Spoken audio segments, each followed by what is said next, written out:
Hi guys, welcome to my channel. So before we get started, make sure to hit the like button, also subscribe to my channel. How the rich use debt and taxes to get richer. So make sure to watch the full video. Contrary to what some people may think, debt can help you build your wealth, especially if the debt is used responsibly with a clear plan and objective. In this article, we look at 3 ways that may help you to better utilize debt to increase your wealth over the long term. Efficient debt versus inefficient debt. It's important to outline the difference between efficient and inefficient debt. Inefficient debt is generally associated with assets that depreciate in value and have no potential of producing income or offering tax benefits. This could include debt such as a car loan or using a credit card to pay for a holiday. Efficient debt, on the other hand, is acquired to purchase assets that have the potential to grow in value and or generate income that can be used to pay back the debt. Examples of such assets include property, shares, and other securities such as managed funds. It's this type of debt that can help you build real wealth over the long term. There are a number of ways to manage debt as a means to build wealth over the long term. 1. Remove inefficient debt. Having inefficient debt is more than likely reducing your wealth due to the associated interest and fees.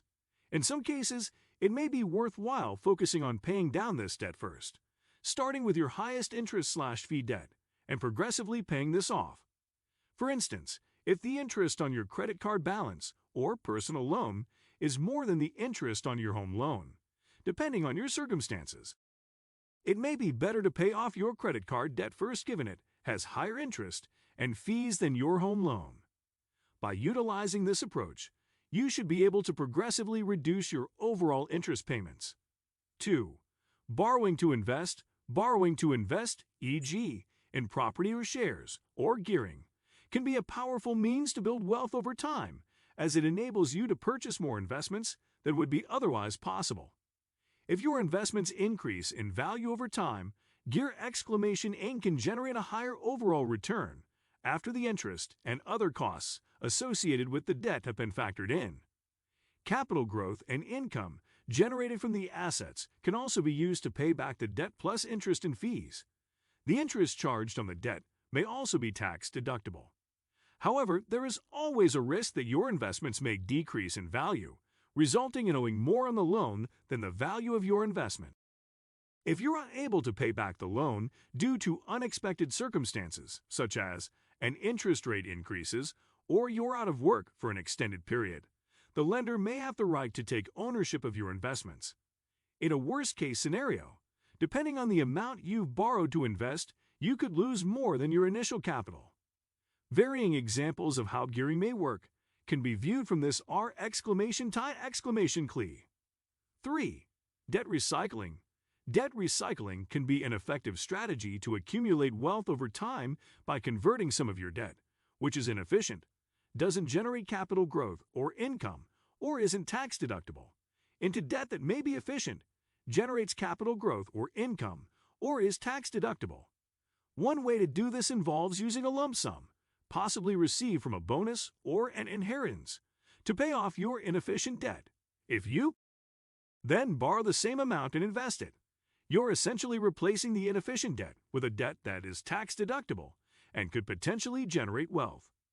There are other options for implementing a debt recycling strategy with varying levels of risk. A financial advisor may be able to help you determine a strategy that is most suitable for your needs. The risks associated with taking on debt. Using debt as part of your investment strategy can introduce substantial risk, including borrowing could increase potential losses. Your losses could exceed the amount initially invested. The value of your investments purchased using debt may not increase, or if the value does increase, it may not be sufficient to cover the costs of the loan, such as interest and fees. You may need to sell your investments sooner than intended to cover your interest, fees, and charges.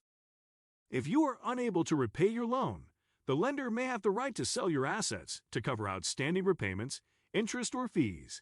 You may be liable to pay more tax. Defining good and bad debt. Whether a given debt is good or bad depends on several factors. There is the interest rate and the amount of time it will take you to pay back the loan. Then there's the matter of what you're borrowing the money for. Equally important to consider is your unique tolerance for debt. By and large, good debt is borrowing that helps you build long-term wealth. Bad debt, on the other hand, can harm your credit and deplete your finances. The difference comes down to two factors: risk and cost.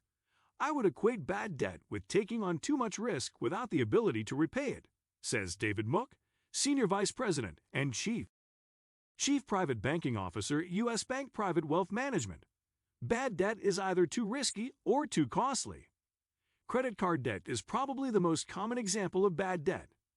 The average card balance is over $6,000 per person in the U.S.2.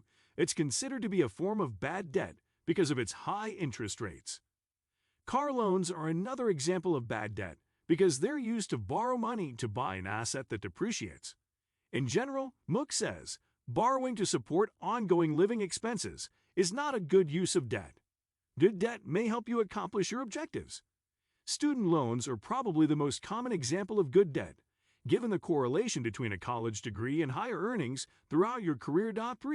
But that's just the start.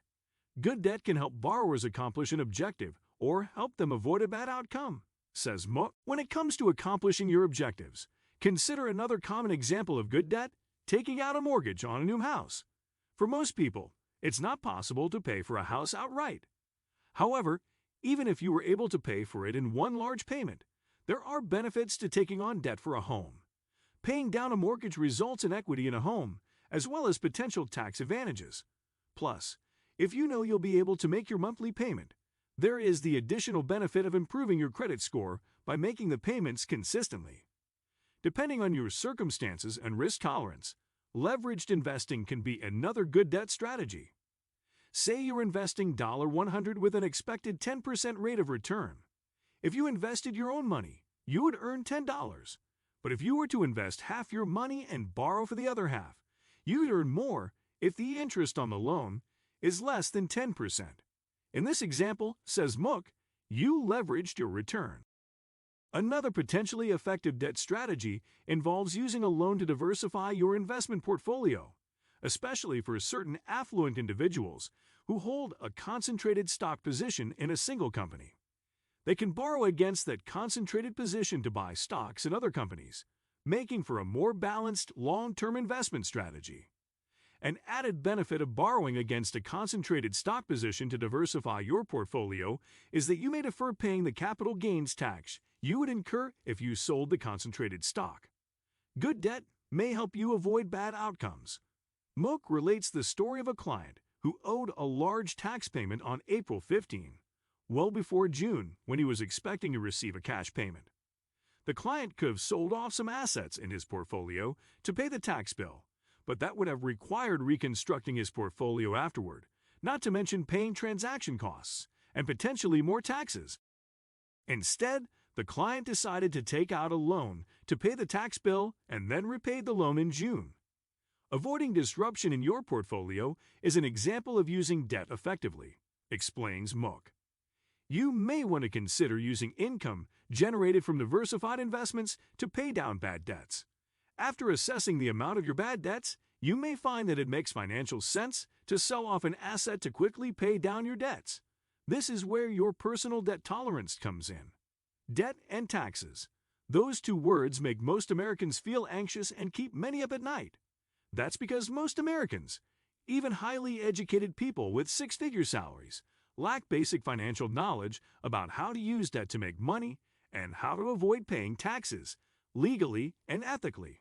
Love him or hate him, President Donald Trump knows a lot about debt and taxes. He knows how to use debt as a tool for building businesses and real estate. He also knows the real purpose of the U.S. tax law: to provide incentives to business owners and investors. When Trump's 2005 federal tax return showed that he paid $38 million in taxes on an income of some $150 million, I'll admit I was surprised. Dig deeper, and I am certain that year's return, leaked or not, was an anomaly. Most years, it's likely Trump paid little to nothing in taxes. Yes, that makes him smart. How can debt and taxes make some people rich and other people poor? Why does this paradox exist? The culprit isn't the gap in earning potential, career opportunities, or social advantages between the rich and the poor. It's our nationwide gap in financial education. In school, we don't teach kids about money. Instead, we tell them to get good grades so they can get a job and make money. When they grow up and get a job, we tell them to save money. We tell them to save for the future by putting their money in 401k plans. No wonder so many people work hard all their lives and can't afford to retire without government support like Social Security. Hardworking employees and small entrepreneurs often complain that the rich don't pay their fair share in taxes. They're ignorant about how the tax code works to keep the country running. When you partner with the government to create jobs, provide housing, drill for oil, or supply food, things that the government, in a democracy and free market economy, can't do alone. The government gives you tax benefits. For big business entrepreneurs and professional investors, minimizing taxes is a powerful incentive. What do you think of our video? Let me know in the comment section below. If you enjoyed this video, make sure to hit that like button. Also subscribe to our channel before you go. Thank you for watching.